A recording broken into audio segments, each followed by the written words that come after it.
Well, our video starts at the corner of Bell Street and Plenty Road. We're facing the old Gowerville Hotel where I played my first ever gig in Melbourne with Andrew Swainson and Len, the old Laughing Stock Band. But what I've done today is I've been to the Preston Library and I've checked out where my grandfather, Bill Reid's dad, where they used to live. And I found on a microfiche, and I don't know if you can focus in on that, this is probably a bit hard to do, but yeah, it might be pretty hard to do actually.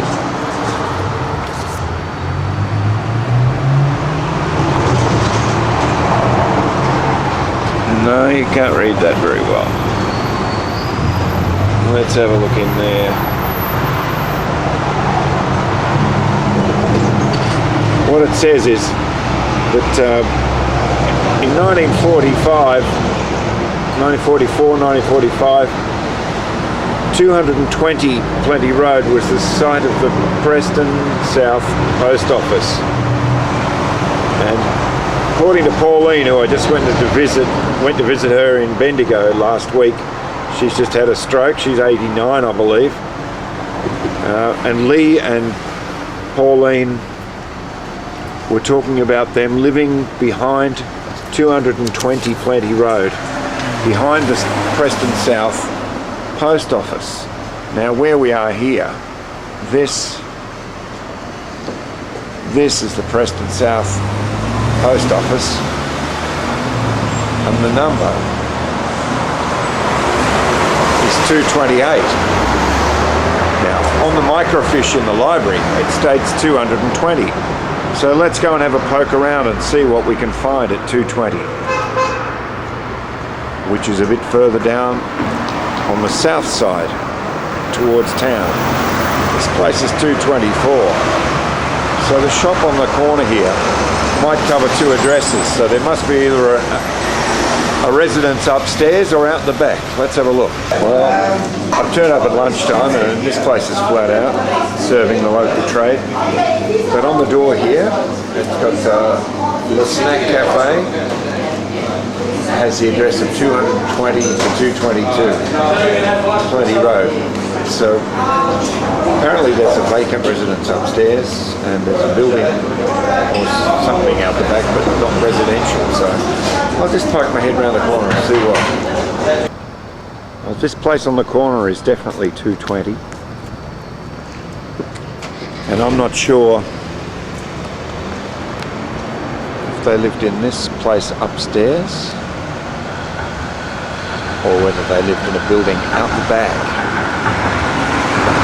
The brickwork looks old enough. I'll have a check out over the fence.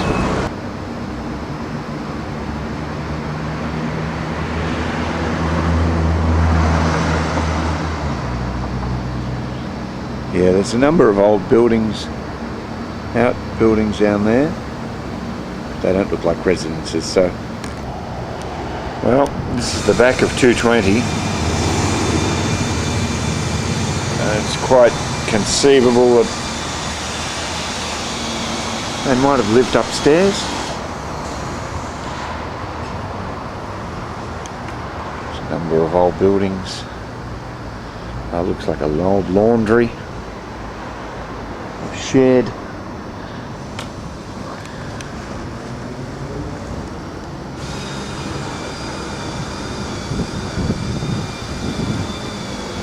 Not much. Laneway down the back. But this could conceivably be the backyard where Billy Reid grew up as a young 10 or 11-year-old. Well, Kate and I,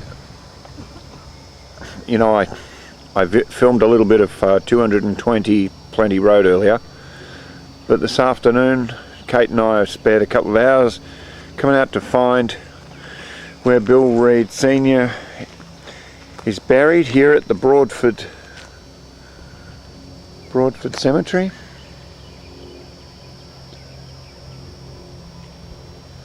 And we don't know where he will be. But, you know, we'll have a good look.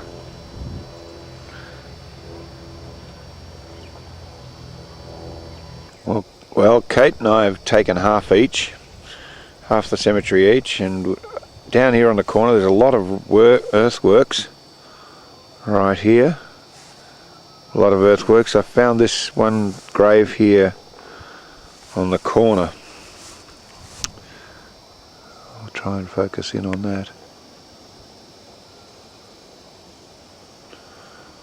John McCrae Reid, beloved son of W&S Reid from Reedy Creek, REID at REEDY Creek, drowned at Yea in 1906, aged 21. So, the Reids are in the hood, so we'll keep looking. A little baby.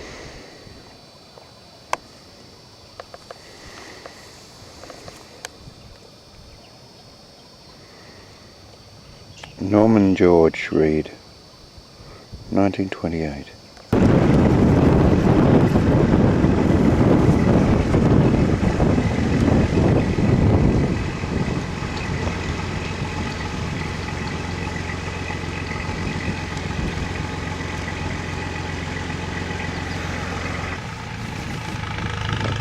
John McCrae Reid died 19th December 1992, aged 66.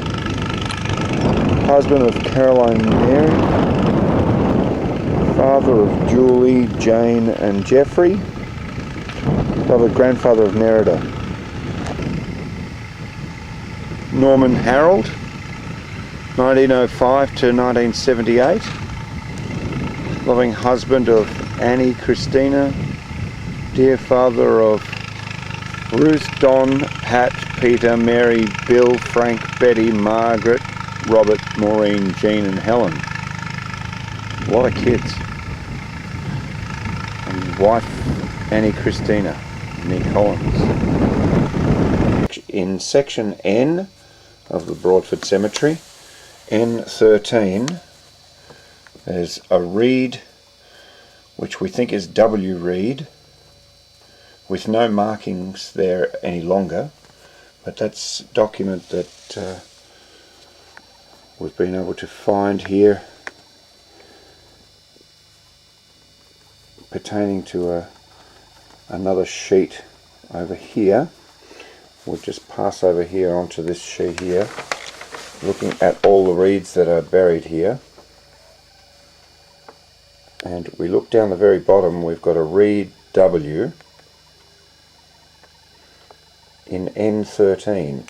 Now there's no date of passing, and there's no other name there, but at least we've got something to go on. There is a W. Reid, so reports of him being buried in Broadford Cemetery are not to be.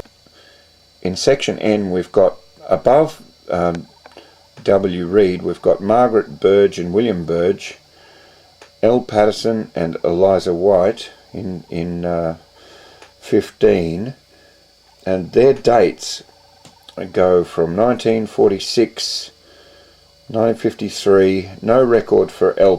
Peterson, and Eliza White died in October 51. So that's ballpark for where we're thinking for grandfather in 1949 or 50.